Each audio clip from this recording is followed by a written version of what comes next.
కొమ్మినేని గారు అరెస్ట్ అయ్యి ఇప్పుడు బెయిల్ మీద అయితే బయటకు రావడం జరిగింది. వచ్చాక కన్నీళ్లు కూడా పెట్టుకుంటున్నారు, తను చాలా బాధపడుతున్నారు అంటూ కొన్ని అయితే చాలా వినిపిస్తూ ఉన్నాయి, చూస్తూ ఉన్నాం. అసలు ఏం జరిగింది, అదేవిధంగా కొత్తగా డిస్క్లైమర్స్ కూడా వేస్తూ ఉన్నారు న్యూస్కి ముందు.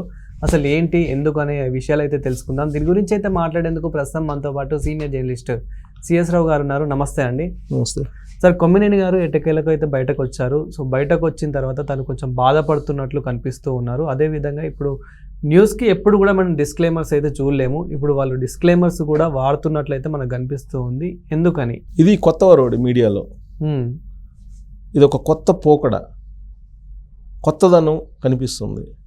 దాదాపు నేను అన్ని ఛానల్స్లో చేశా, ఒక సాక్షి మీడియాలో తప్ప ఆల్మోస్ట్ అన్నిట్లో నేను చేశాను. టీవీ ఛానల్స్లో అన్నిట్లోనే చేశాను. కొన్ని ఛానల్స్లో ఎక్కువ కాలం చేశాను, కొన్ని ఛానల్స్లో తక్కువ కాలం చేశాను. మొత్తం మీద ఆల్మోస్ట్ అన్ని ఛానల్స్లో చేశాను నేను. కానీ నేను కొన్ని వేల డిబేట్స్ కండక్ట్ చేశాను, కొన్ని వేలు డిబేట్స్ కండక్ట్ చేశాను. పర్ డే 2-3 షోలు చేసిన రోజులు కూడా ఉన్నాయి, మూడు షోలు చేసిన రోజులు కూడా ఉన్నాయి.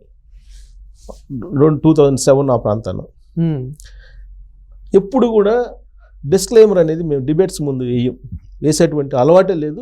ఇప్పటివరకు అసలు ఏ ఛానల్ కూడా ఆ డిస్క్లైమర్ వేసి డిబేట్లకు వెళ్ళేటువంటి పరిస్థితి కూడా లేదు.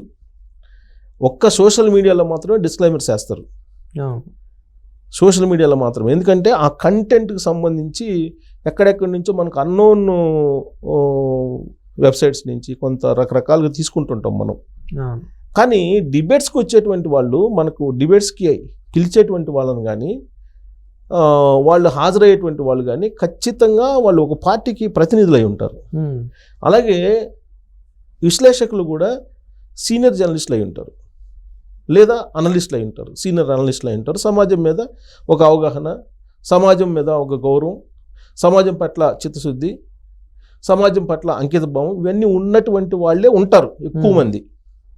సో వాళ్ళు అన్పార్లమెంటరీ వర్డ్స్ కానీ లేదా పూర్తిగా 100% అబద్ధం కానీ చెప్పలేరు కూడా. కాకపోతే కొంచెం మారినటువంటి పరిస్థితుల దృష్ట్యా కొంచెం అటు ఇటు టిల్ట్ అవుతుంటారు తప్పితే అబద్ధాలు సమాజానికి చేటు చేసేటువంటి పరిస్థితి చేయరు ఎవరు, అనలిస్టులు. అలాగే ఆయా పార్టీలకు సంబంధించినటువంటి స్పోక్స్ పర్సన్స్ ఉంటారు, వాళ్ళు కూడా విత్ డేటా వస్తారు. ఆ పార్టీ యొక్క భావజాలాన్ని, ఆ పార్టీకి సంబంధించిన లైన్ని చెప్పుకునేటువంటి ప్రయత్నం చేస్తారు. కాబట్టి ఎవరు కూడా అన్పార్లమెంటరీ వర్డ్స్ని ఉపయోగించరు, అనుచిత వ్యాఖ్యలు చెయ్యరు సాధారణంగా.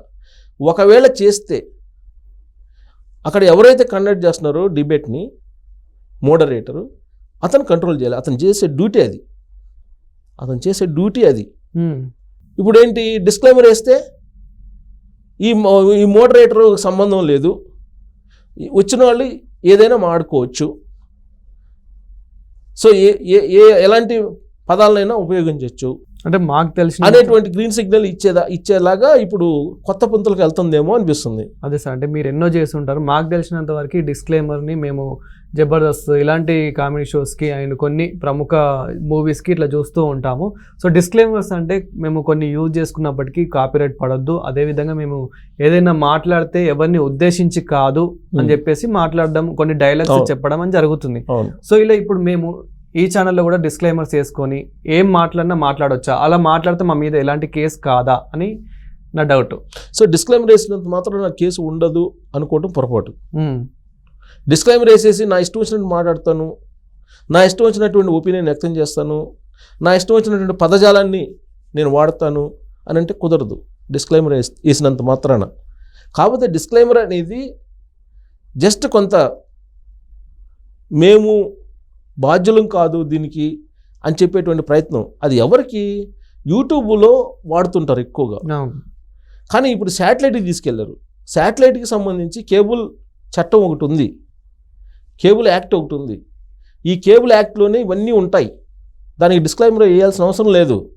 కేబుల్ యాక్ట్ చాలా ఉంటుంది. కేబుల్ యాక్ట్లో దాని ప్రకారం ఖచ్చితంగా ఒకవేళ అన్పార్లమెంటరీ వర్డ్స్ని ఉపయోగించినా, లేదంటే మత విద్వేషాలని, కులాలకు సంబంధించిన విద్వేషాలని, సమాజానికి చేటు కలిగించేటువంటి వాటిని చేసినప్పుడు ఆ కేబుల్ యాక్ట్ ప్రకారం చర్యలు తీసుకునేదానికి చట్టం ఉంది ఆల్రెడీ. మరి డిస్క్లైమర్ ఎందుకు వేస్తున్నారో నాకైతే అర్థం కావట్లేదు. డిస్క్లైమర్ వేస్తున్నారు ప్రత్యేకించి ఈ వరవడి ఇలాంటి అలవాటు ఇలాంటి పద్ధతి ఎక్కడి నుంచి మొదలైందంటే ఉమినేని శ్రీనివాసరావు గారు సీనియర్ జర్నలిస్ట్, దాదాపు 40 years అబోవ్ ఆయన జర్నలిజంలో ఉన్నారు. ప్రింట్ మీడియా నుంచి ఎలక్ట్రానిక్ మీడియాకి వచ్చారు. ఎలక్ట్రానిక్ మీడియా నుంచి సోషల్ మీడియాలో ఇప్పుడు ఆయన బాగానే ట్రోల్ అవుతున్నారు. సో అపారమైనటువంటి అనుభవం ఉంది ఆయనకి. కానీ ఇటీవలగా జరిగినటువంటి ఒక షోలో ఆయన వ్యవహరించినటువంటి తీరు వివాదాస్పదమైంది. ఆ క్రమంలో ఆయన జైలుకి వెళ్ళాల్సినటువంటి పరిస్థితి ఏర్పడింది. జైలుకి వెళ్ళి వచ్చిన తర్వాత ఆయన ఒక రకంగా చెప్పాలంటే మరి మనోవేదనకు గురయ్యారో లేదంటే ఆయన యాంగ్జైటీ ఫీల్ అయ్యారో, మరి తప్పు చేశాననేటువంటి భావనలో ఆయన బాధపడ్డారో, మొత్తం మీద ఆయన కొంత బొంగురు పోయినటువంటి గొంతుతోటి ఆయన మాట్లాడారు. ఒక రకంగా ఏడ్చారు. బట్ అప్పుడు కూడా ఆయన ఎక్కడ కూడా ఆ రోజు జరిగినటువంటి షో నేను సక్రమంగా కండక్ట్ చేయలేకపోయాను, జరిగినటువంటి దానికి క్షమాపణలు చెప్తున్నానని చెప్పి ఎక్కడ కూడా ఆయన అనలేదు. ఆయన ఏమన్నారంటే, నన్ను మళ్ళీ ఈ తెర మీద చూపిస్తున్నటువంటి జగన్మోహన్ రెడ్డి గారికి, భారతిరెడ్డి గారికి రుణపడి ఉంటాను అని చెప్పారు ఆయన. అంటే ఆయన పర్సనల్ ఇష్యూస్ గురించి, ఆయన పర్సనల్ ఫ్యూచర్ గురించి మాత్రం చెప్పాడు తప్పితే ఆయన ఎక్కడ కూడా గతంలో జరిగినటువంటి తప్పు గురించి ఎక్కడ మెన్షన్ చేయలేదు. ఆయన తనకై తాను నేను ఎక్కడా తప్పు చేయలేదు, 40 ఏళ్లలో నేను ఎక్కడ ఎవరిని కించపరుస్తూ మాట్లాడలేదు. సో ఆయన నేను ఎక్కడ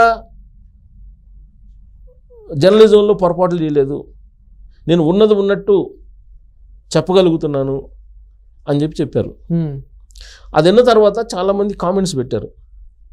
ఆయన చెప్పినటువంటి మాటలు ఏ వేదిక మీద చెప్పారు, ఆ వేదిక మీద నుంచి నేను అన్బయాస్డ్గా వ్యవహరిస్తున్నాను జర్నలిజంలో అనేటువంటిది చెప్తే నవ్వు వస్తుందని చెప్పి చాలామంది కామెంట్లు చేశారు ఆయన్ని. పైగా నా వెనక రాజకీయ పార్టీ లేదు అని చెప్తున్నారు. ఇప్పుడు ఆయన అరెస్ట్ అయ్యి బెయిల్ మీద వచ్చిన తర్వాత ఆయన ఇంటికి వెళ్ళి పరామర్శించినటువంటి వాళ్ళు ఎవరు? మొత్తం వైఎస్ఆర్ కాంగ్రెస్ పార్టీ లీడర్లు. తర్వాత నేను చాలా పేద కుటుంబం నాది, నేను దిగువ మధ్యతరగతి కుటుంబం అని చెప్తున్నారు ఆయన. మరి ఆయన జైలు నుంచి బయటకు వచ్చిన తర్వాత పరామర్శించడానికి వచ్చినప్పుడు ఆ విజువల్స్ చూసాం మనం. ఆ విజువల్స్ చూసిన తర్వాత దిగువ మధ్య తరగతి అని అంటే అర్థమే మారిపోయేలాగా ఆయన మాట్లాడారు. ఆ విజువల్స్లో అది ఇంట్లో నాకు అంటే నేను తర్వాత చూసా, ఒక మిత్రుడు చెప్పాడు నాకు, అన్నా ఆ విజువల్స్ చూసామన్నా ఆ ఇల్లు మొత్తం ఎలా ఉంది అనేది, ఆయనేమో దిగువ మధ్యతరగతి అంటున్నారు అని చెప్తే ఆ తర్వాత నేను విజువల్స్ చూసా. ఇప్పుడు చెప్పేదానికైనా కూడా కొంచెం ఆలోచించి అబద్ధం చెప్పినా అతికినట్టు ఉండాలంటారు పెద్దలు. అవును. సో ఆయన సరే ఆయనకు వదిలిపెట్టదు, ఆయన విఘ్నతకు వదిలిపెట్టదు. ఆయన దిగువ మధ్య తరగత లేకపోతే ఆయన వెనక రాజకీయ పార్టీ లేదు అని చెప్పి చెబుతున్నాడు కదా. తాను కన్నా నిజాయితీపరుడు మరొకరు ఉండరేమో, తను నిజాయితీగా వ్యవహరిస్తున్నానని చెప్తున్నారు. సరే ఆయనకు ఆయన నమ్మకం ఉంది, మనం ఏం కాదలేము, అది ఆయనకు విఘ్నతకు వదిలిపెట్టేద్దాం. మరి డిస్క్లైమర్ ఏంటి? కొత్త వరవడి, కొత్త పద్ధతి తీసుకొచ్చారు ఆయన మీడియాలో.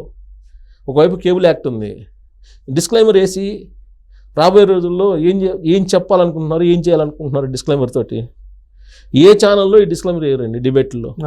నేనైతే కొన్ని వేలు చేశా షో, దాదాపు కొమ్మినేని గారికి కూడా తెలుసు, నేను కొన్ని వేలు ప్రోగ్రామ్స్ చేశా, ఎక్కడ డిస్క్లైమర్ అయితే వెళ్ళాం మేము.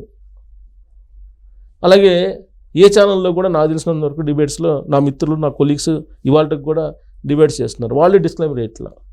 మరి కొమ్మినేని గారే డిస్క్లైమర్ ఎందుకు వేస్తున్నారు? అంటే డిస్క్లైమర్ తోటి చట్టాలు వర్తించవా? మరి ఎందుకు డిస్క్లైమర్ వేస్తున్నారు? తనే ప్రోగ్రాము స్టార్టింగ్లో చెప్తే బాగుండేదేమో. ఆ డిస్క్లైమర్ యొక్క అర్థం ఏంటి, ఆ డిస్క్లైమర్ వేసి ఏం చేయబోతున్నారు అనేది చెప్తే బాగుంటుంది. మొత్తం మీద మీడియాని కొత్త పుంతలు దొక్కిస్తూ ఉన్నారు. గత 10 ఏళ్ల నుంచి నేను అబ్జర్వ్ చేస్తున్నా. నేను 1996లో ఎంటర్ అయ్యాను, 97లో నుంచి కీ పొజిషన్లోనే ఉన్నా. అప్పటి నుంచి ఇప్పటి వరకు చూస్తే గత 10 ఏళ్లలో మీడియా అసలు ఏ విధంగా ఈ వరవడి కొత్త వరవడితోటి వెళ్తుందో నేను అబ్జర్వ్ చేస్తూనే ఉన్నా. ఇప్పుడు ఇది పరాకాష్ట, అవును, ఈ డిస్క్లైమర్ వేసేది అని పరాకాష్ట ఒక రకంగా చెప్పాలంటే. ఇది ఇప్పటి వరకు ఏ ఛానల్లో లేదు, మరి అక్కడ వేస్తున్నారు కదా ఇప్పుడు, మరి అక్కడ వేస్తే ఆయన షోకి వేస్తున్నట్టుంది. మరి ఆయన షో వేస్తున్నట్టు నాకు సోషల్ మీడియాలో పెట్టారు, నేనైతే చూడను ఆ ఛానల్, ఎప్పుడు చూడను ఆ ఛానల్ కదా, ఏ ఛానల్ చూడను నేను. ఏదైనా ఉంటే వెబ్సైట్లో చూసుకున్నా, పేపర్లు చదువుతాను తప్పితే ఛానల్ చూడను. బట్ ఆయన నేను ఇప్పుడు క్లిప్పింగ్స్ వస్తే చూస్తుంటా ఎప్పుడన్నా, అంతే తప్ప డిబేట్స్ అయితే నేను కూర్చొని చూసే ఓపిక, లేదంటే కూర్చొని చూసి వాళ్ళు చెప్పే వాడేటువంటి పదజాలాన్ని వినేంత ధైర్యం కూడా నేను చేయలేను. అందుకని చూడటం మానేసాము. సరే, ఎనీహౌ అది మరి నిజంగానే సోషల్ మీడియాలో వస్తుంది, నిజంగానే కనుక ఆ డిస్క్లైమర్ కనుక వాళ్ళు వేస్తుంటే దానికి ఎందుకు వేస్తున్నారు అనేది ముందు పబ్లిక్కి చెప్తే బాగుంటుంది అనేది నా ఒపీనియన్. ఎనీహౌ ఈ మీడియాలో ఇది కొత్త వరవడి అని చెప్పి అనుకోవాలి. దీనివల్ల మీడియా ఏది మాట్లాడినా ఏది చూపించినా సరిపోతుందంటే కుదరదు. స్వీయ నియంత్రణ అనేది ఉండాలి జర్నలిస్టులకి, మీడియాకి. స్వీయ నియంత్రణ లేనంత వరకు ఇలాంటి ఇబ్బందులు తప్పు. Thank you sir.